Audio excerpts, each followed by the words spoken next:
ஆழ்வார் எம்பெருமானார் ஜீயர் திருடிகளே சரணம், ஜீயர் திருடிகளே சரணம். ஒரு முக்கியமான கேள்வி. கருட புராணம் போன்ற சாஸ்திரங்களிலே ஜீவாத்மா இந்த உடலை விட்டு பிரிந்து போகும் பொழுது அது போக வேண்டிய இடத்தை பொறுத்து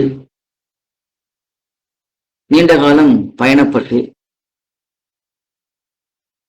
பின்பு அடுத்த பிறவியை பெறும் என்று சொல்லப்படுகிறது. அது யமலோகத்துக்கு போய் அங்கே யமனாலே தண்டனை பெற்றோ இல்லை நல்ல ஒரு நிலையை பெற்றோ இருக்கலாம். இது தவிர பஞ்சசம்ஸ்காரம் செய்தவர்கள், சரணாகதி செய்த ஜீவாத்மா, இவர்களுக்கும் இதே நிலையா என்று கேள்வி. எப்பொழுது இந்த ஆத்மாக்கள் வைகுண்டத்தை சென்று அடைவார்கள் என்பது கேள்வி. மோட்சத்துக்கு போகக்கூடிய ஆத்மாக்கள், அது கர்மஞான பக்தி யோகங்களை பண்ணி மோட்சத்துக்கு போனவர்களும் உண்டு, சரணாகதி பண்ணி மோட்சத்துக்கு போனவர்களும் உண்டு,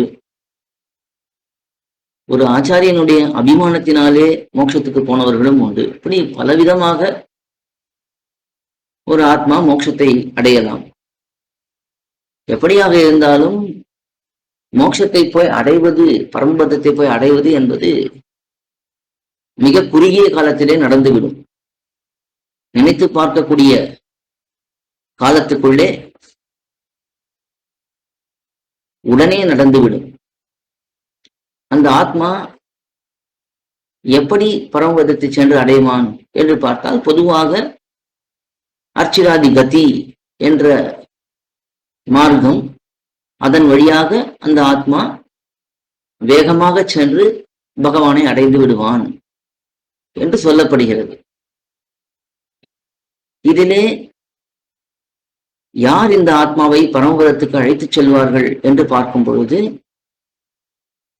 ஆதிவாகிகர்கள் என்று சொல்லக்கூடிய தேவதைகள், அந்த தேவதைகள் இந்த ஆத்மாவை ஒவ்வொரு லோகமாக நடத்தி சென்று சூரிய மண்டலத்தை பிளந்து கொண்டு அதன் வழியாக சென்று அண்ட பித்தியை தாண்டி மூல பிரகிருதியை கடந்து விரஜா நதியிலே குளித்து அந்த பக்கம் பரமபதத்திலே அந்த கரையிலே எழுந்து வந்து பரமபதத்துக்குள்ளே சென்று எம்பெருமானை அடைவார்கள் என்று சொல்லப்படுகிறது.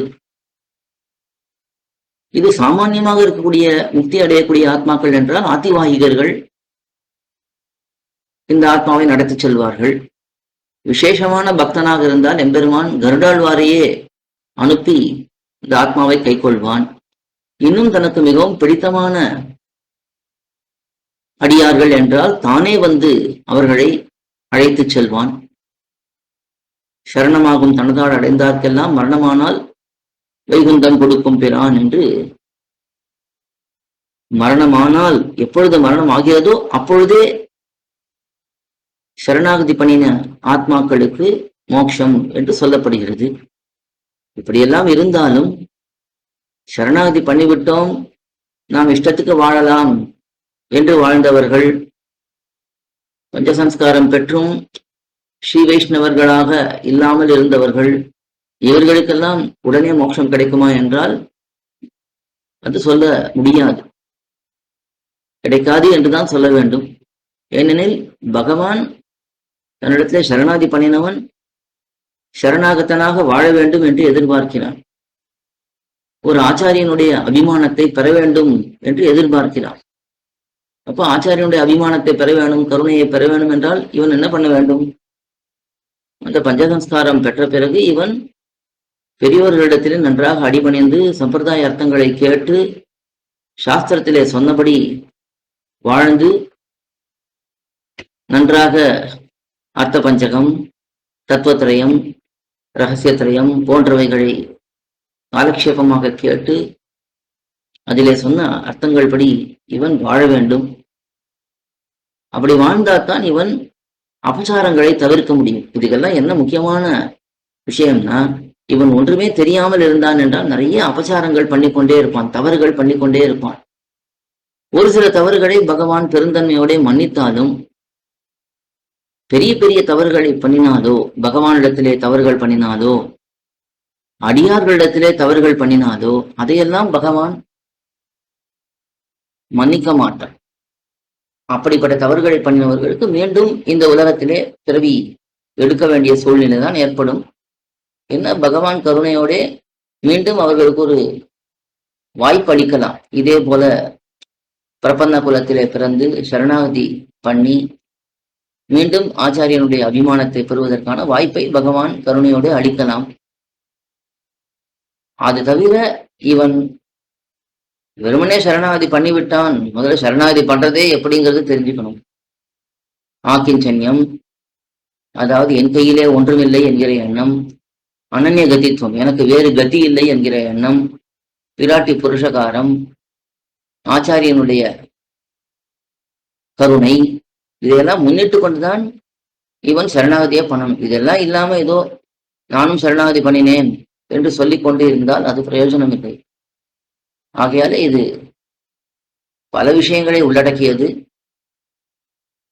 நாம் பல தவறான புரிதல்களை கொண்டிருக்கிறோம். சரணாகதி பண்ணினாலே மோட்சம், பஞ்சசம்ஸ்காரம் பெற்றாலே மோட்சம் என்று மிகவும் தவறான ஒரு புரிதல் பல பேருக்கு ஏற்பட்டிருக்கு. பஞ்சசம்ஸ்காரம் பண்ணிக்கொள்வது என்றால் அது பகவானுடைய அடிமை நாம் என்று வெளி உலகத்துக்கு நன்றாக தெரியப்படுத்துவது, பகவானிடத்திலே நாம் பிரார்த்திப்பது, நீதான் என்னை ரட்சிக்க வேணும் என்று பிரார்த்திப்பது. அப்படி சரணாகதி பண்ணின பிறகு, அந்த பஞ்சசம்ஸ்காரம் மூலமாக சரணாகதி பண்ணின பிறகு அவன் அந்த சரணாகத்தை எப்படி வாழ வேண்டுமோ அப்படி வாழ வேண்டும். அப்படி வாழ்ந்தால்தான் இவனுக்கு இந்த பிரயோஜனம் எல்லாம் ஏற்படும். அதாவது நமக்கு என்னென்ன நல்ல விஷயங்கள் சாஸ்திரத்தை சொல்லப்பட்டிருக்கோ, சரணாகதன் என்றால் அவனுக்கு உடனே மோட்சம், மரணமானால் உடனே மோட்சம், இதெல்லாம் நாம் கேட்கிறோம். அதை கேட்டோடனே அது மட்டும் நமக்கு வேணும்னு ஆசை. ஆனால் சரணாகதன் இப்படி வாழ வேண்டும் என்று எத்தனையோ கிரந்தங்கள், நூற்றுக்கணக்கான கிரந்தங்களிலே பூர்வாச்சாரியர்கள் விளக்கி இருக்கார்கள். அதெல்லாம் நாம் பார்த்துட்டு எல்லாம் இருக்கட்டும், அது முடிஞ்சால் பண்ணலாம், முடியலன்னா அதனால ஒன்றும் குறையில்லை என்று அதை தள்ளிவிட்டு விடுகிறோம். எப்படி வாழ்றோமோ, என்ன முன்னாடி வேலை பார்த்தோமோ அதையே பார்த்துட்டு இருக்கிறது, என்ன சாப்பிட்டு இருந்தோமோ அதையே சாப்பிடுறது, எங்கெல்லாம் வெளியில போய் விஷயாந்தரங்களில் ஈடுபட்டு இருந்தோமோ அதையெல்லாம் பண்றது, தேவதாந்தர சம்பந்தத்தோட இருக்கிறது, இதெல்லாம் பண்ணிட்டு நாம் மோட்சம் மட்டும் கிடைக்கும்னு நினைத்தோம் என்றால் அது கிடைக்காது. ஆகையாலே மோட்சம் போக வேண்டும் என்று ஆசை இருந்தால் அந்த ஆசைக்கு தகுந்தபடி இவன் கொஞ்சமாவது இருக்க வேண்டும். பிரதிகூலமான விஷயங்களை முதல் தவிர்க்க வேண்டும். இவன் அனுகூலமா நிறைய கைங்கரியம் பண்றான், நிறைய உபகாரம் பண்றாங்கிறதெல்லாம் ஒரு பக்கம் இருந்தாலும் இல்லாவிட்டாலும் தவறான செயல்கள், சாஸ்திர விரோதமான செயல்களை இவன் கண்டிப்பாக தவிர்க்க வேண்டும். இதையெல்லாம் பண்ணினால் கண்டிப்பா உடனே மோட்சம். என்னைக்கு உடம்பு கீழே விழறதோ அந்த க்ஷணம், அடுத்த க்ஷணத்திலேயே இவன் பரமபதத்தை சென்று அடைந்துடுவான். வேகமா போய் அங்கே அடைந்து விடுவான். ஏன்னா எம்பெருமான் இவனுக்காக ஆசையாக காத்து கொண்டிருக்கிறான். அவன் இவனை வேகமாக இழுத்துக் கொள்வான். நம்முடைய முயற்சியால நாம் இதையெல்லாம் கடந்து போகணும்னா, அர்ச்சிராதி கட்டியெல்லாம் கடக்கணும், நமக்கு இங்கேருந்து ஸ்ரீரங்கத்திலேருந்து திருநெல்வேலி போகணும்னா, ஆழ்வார் திருநெல்வேலி போகணும்னாலே 4 மணி நேரம் 5 மணி நேரம் ஆகுது. எத்தனையோ கோட்டி கோட்டி காத தூரம் இருக்கக்கூடிய பரமபதம், அங்கே போகணும்னா நமக்கு நம்முடைய முயற்சியாலே போனா எவ்வளவு நேரம் ஆகும்? போகவே முடியாது முதல்ல.